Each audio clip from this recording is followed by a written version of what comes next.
So the migration planning numbers for each state have just been released, so check it out here.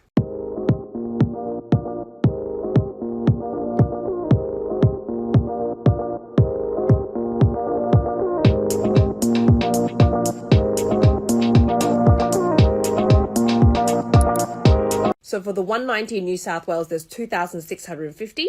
For the 190 in Victoria, there's 2,700. And if you look to the second column, it's the allocation of the 491 visa. Now, obviously, these numbers are a lot lower than last year. So now that these numbers have been allocated, the state should release their requirements very soon. But because these numbers are a lot lower, I think that the competition is going to be a lot higher. I also feel like there'll be an increase in allocation of seats later on in the year. Because if you look here under state territory nominated, there's actually 30,400 seats for it. So I think right now the department has a huge pipeline of visas to be processed. So then they've limited the allocations for now to manage the current workload in the visa processing department. So if you're looking to apply for skilled migration, this is where strategy is going to become super important. Like if you're in the construction industry, I would definitely be focusing on relocating to Western Australia to increase your chances of getting an invitation. I thought this part was super interesting as well. So around 60% of visas under the permanent migration program are actually granted and prioritized for people onshore. This is to minimize the impact on the housing and infrastructure here in Australia, which totally makes a lot of sense. I can't wait to share the state requirements with you guys when it's released, so we can unpack this further together. Super exciting news. Looks like Western Australia have released their nomination criteria for this financial year, so let's go through it.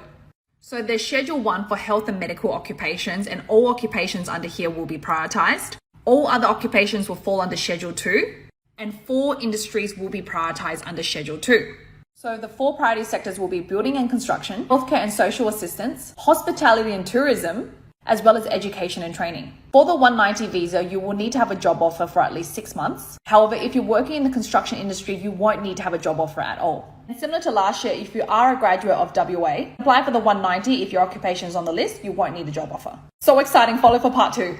I've had a look and the Western Australian nomination requirements are so good for people who have a skills assessment in the construction industry. So if you have a skills assessment in an occupation, for example, a carpenter, a civil engineer, a quantity surveyor, even an electrician, if you meet the minimum points requirements, have competent English, and you have a valid skills assessment, you can apply for a 491 or 190 in Western Australia. You don't have to be living in Western Australia. You can be interstate or living overseas, and you don't need to have a job offer or anything. And even then, you're still going to get prioritized for an invitation.